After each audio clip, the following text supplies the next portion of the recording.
So you want to learn how to use ramjets. In this video I will be covering how ramjets work in Flyout and how their settings affect their performance at different speeds. As usual, this video is broken into chapters with the timestamps shown on screen now.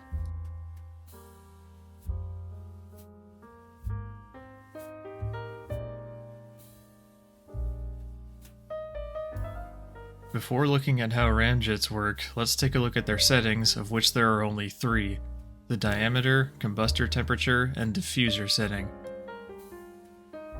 The diameter is self-explanatory. A higher combustor temperature will increase thrust and exhaust velocity at the cost of higher fuel consumption. The diffuser setting can vary from 0 to 0.5 and will affect the pressure ratio of the engine. A lower value will give a higher pressure ratio, and a higher value will give a lower pressure ratio. The effects of this will be discussed shortly.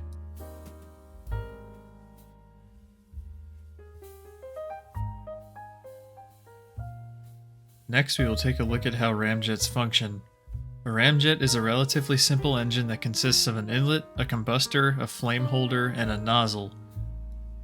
This set of components makes it similar to an afterburning turbojet, but without the compressor and the turbine. Without a rotating compressor, a ramjet is not capable of compressing air while stationary and must instead rely on ram pressure generated by the inlet when moving through the air.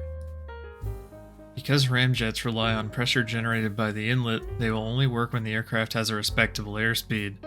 In Flyout, the minimum airspeed at which ramjets will activate is Mach 0.3, as this is the speed at which air is typically considered to be compressible.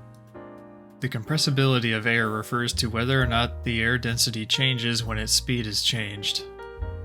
Air is technically always compressible, but the change in density when bringing moving air to a standstill, or stagnation, is less than 5% when the airspeed is below Mach 0.3, hence anything slower than Mach 0.3 is typically referred to as incompressible speeds. To open the ramjet's information readout in flight, you currently need to right-click on the outer wall of the ramjet. You may need to clip your camera into your aircraft to do this. Once you reach Mach 0.3 with the ramjet's throttle increased, it will activate and start producing a small amount of thrust. At lower speeds, ramjets won't produce enough thrust to be very useful. As speed increases, however, the ramjet's thrust will increase exponentially at a given altitude due to the increases in pressure ratio and air and fuel mass flow rates.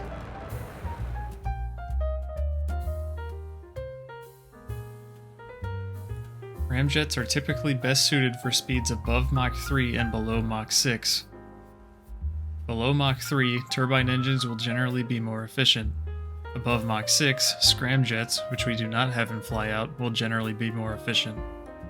Recalling the effect of the diffuser on the pressure ratio, a lower diffuser setting will make the ramjet produce more thrust at lower supersonic Mach numbers due to its higher pressure ratio, while a higher diffuser setting will make the ramjet generate more thrust at higher speeds at the cost of low speed thrust due to its lower pressure ratio. Here are plots of the thrust and SFC of a ramjet with various diffuser settings operating at an altitude of about 12 kilometers.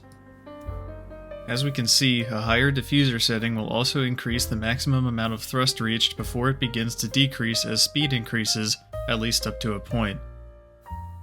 Because thrust is dependent on the air mass flow rate into and out of the engine, the increase in maximum thrust is likely a result of the air mass flow rate into the engine being much greater at higher speeds, with the fuel mass flow rate increasing to match the air-fuel ratio. One other thing to note is that too high of a diffuser value can cause the maximum thrust to become quite low compared to with a lower diffuser value. As with turbine engines, the thrust on ramjets will begin to decrease past a certain speed due to the temperature in the inlet and diffuser getting closer to that of the combustor, meaning the combustor cannot provide as much energy to the compressed gas. As such, the diffuser settings that give a lower pressure ratio will see their thrust begin to decrease at higher speeds than those with higher pressure ratios. Ramjets with lower combustor temperatures will also have their thrust begin to decrease at lower speeds when compared to those with higher combustor temperatures. Because ramjets do not produce a useful amount of thrust without a substantial airspeed, you will need to use a different engine to get your aircraft up to a speed at which the ramjet can function effectively. Alternatively, you can air spawn your aircraft at a sufficient supersonic speed.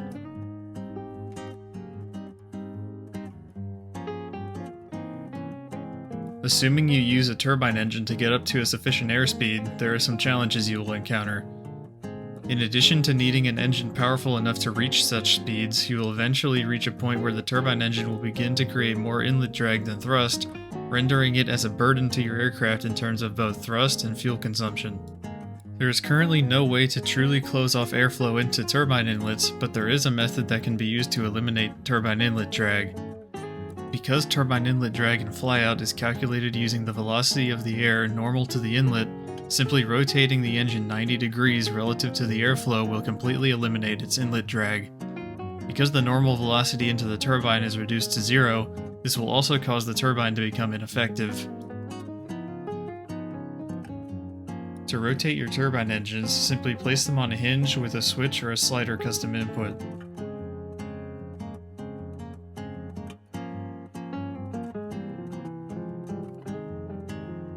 You might also want to add a negative response to this input on your turbine engine throttle to ensure that it is inactive once rotated. You can also rotate the turbine engine less than 90 degrees to gain some extra hydraulic power at the cost of having additional inlet drag if the ramjet does not generate enough hydraulic power.